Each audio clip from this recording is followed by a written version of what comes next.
So today we're going to talk about reading and channel goals for 2021. In the first part of this video, I'll focus on my general reading plans for the year, and that should also give you an idea of the kind of books that I will be reviewing. And then in the second part of this video, I will talk about this channel, Bookish Islander, what kind of new content I want to do and what will stay the same in 2021. So let's begin with reading plans. If you watch the videos I made in 2020, you probably would have noticed or worked out that I do not talk about all the books I read. From all the books I read, I select the ones that I think I have more to say about, whether because they have made a big impact on me or because I think people should know about those books and read them. That means that although I do occasionally read new releases, and I stress the adverb occasionally, I seldom review new releases, new book releases on my videos. A lot of the books I read and review are what some people might call classics, although some of them are not that old really. For instance, last year I reviewed Disgrace by J.M. Coetzee, which is from 1999. Also last year I did not review The Namesake by John Palahiri from 2003 or Compass by Matthias Enach, which is only from 2015. What I'm trying to say is that I read a lot more books than I end up reviewing, and that's why in this part of the video I will talk about some of the books I want to read in 2021. But by doing this, I am not necessarily saying that I'm going to review all of them, okay? So this year I've done something that I have never done before, a bit of an experiment. I've assembled a list of books that I want to read, and I have put them in the order in which I want to read them. There are 74 books in total. The first book on the list is The Brothers Karamazov by Fyodor Dostoevsky, and at the time of making this video, I'm almost halfway through it. And I'm also almost certain that I will do a review of it here on my channel. Now, I won't go into every book on my list because I don't want this video to turn into an endless TBR. But I'd like to give you an idea of the kind of books that are on my reading list for 2021. So there are a lot of big Russian novels. Russian literature is one of my biggest blind spots, so I've decided that 2021 would be the year to change that. Therefore, I'm going to read, or in some cases reread, the most famous Russian classics and try to go a little bit beyond Tolstoy and Dostoevsky. All the Russian books that I've added to my list have the potential for being reviewed, but I am a bit intimidated by them because I didn't study Russian literature, so we'll see how that goes, right? In fact, we'll see how reading from this list will generally go. Then, apart from the Russians, I have a lot of Western European literature that I'd like to cover, mostly from France, but also Germany and Italy. A lot of stuff from the 20th century as well, important and influential novels that I am slightly ashamed to have never read. I am lucky that I can read French and Italian books in their original languages, but whatever I'll choose to review here on my channel, I'll always make sure that it's also available in English translation. There are, of course, also a lot of English language books on my reading list, including a few American and English classics that, again, I feel I should have read by now. So a lot of my reading this year, at least from what I've planned out so far, has to do with finally catching up with those books that I know I want to read, and for some reason I keep pushing aside to make room for flavor of the month books or books that grab my attention momentarily. Now, to avoid those distractions, I have created my reading list this year. That's the goal anyway. Now, I may read outside that list, but I am going to try to stick to it as much as I can and for as long as I can. And that makes me curious about other readers. How do you plan out your reading? Do you also compile a list of books you want to read, or do you choose books more or less randomly from a bookstore when you visit it or from a public library? So let me know in the comment section below if you like, because this is something that fascinates me really. Now, personally, what I do is I keep lots of different lists.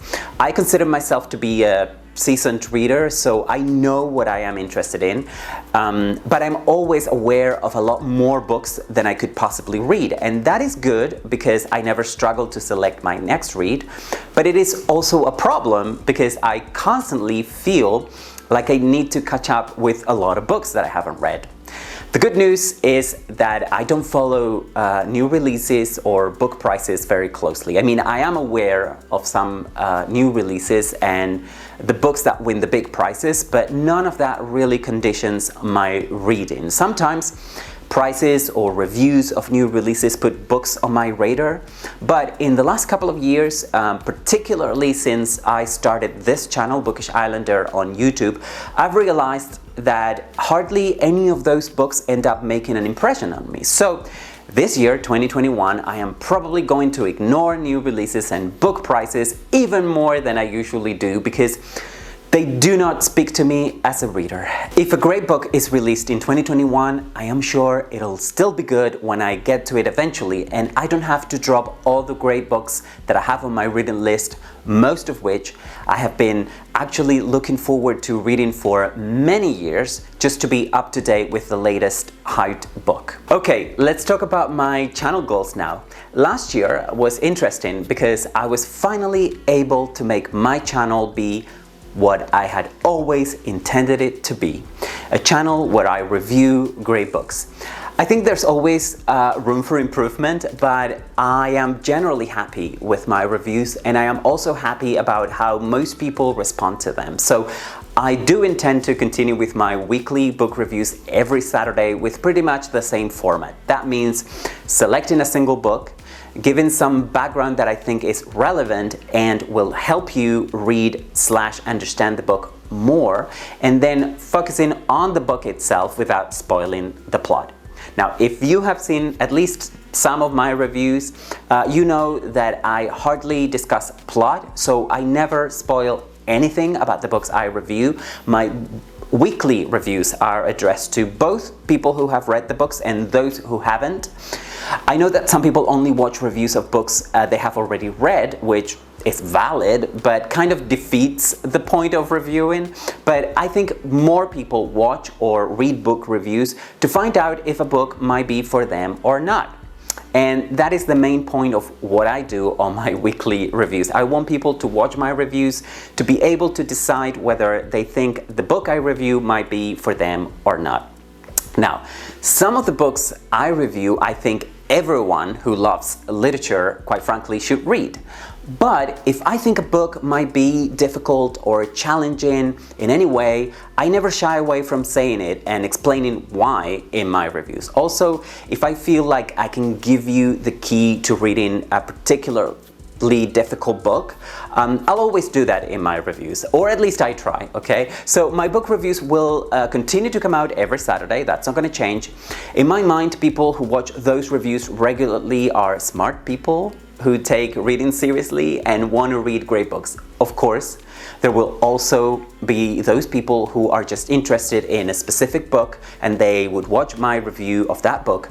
And those people, by the way, are just as welcome to my channel as everyone else. In fact, everyone who loves reading is welcome.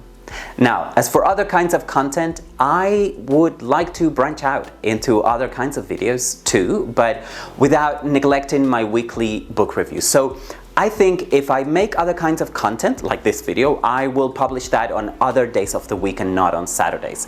That extra content comes or would come from a desire to express myself and say things that I just cannot fit into my weekly book reviews. So any extra content won't be as regular as the reviews, at least not as regular, not weekly, unless I come up with another weekly format to complement the reviews. But making one video a week is already hard work, so I am not sure I could make 2 videos a week regularly and keep the same quality standard. But every so often I'll pop in to say hello during the week, on different days of the week, and I'll still talk about books and maybe other topics as well. Who knows? I have a lot of ideas, but I'll confess that some of them would only make sense and be viable if there were a lot more of you on the other side.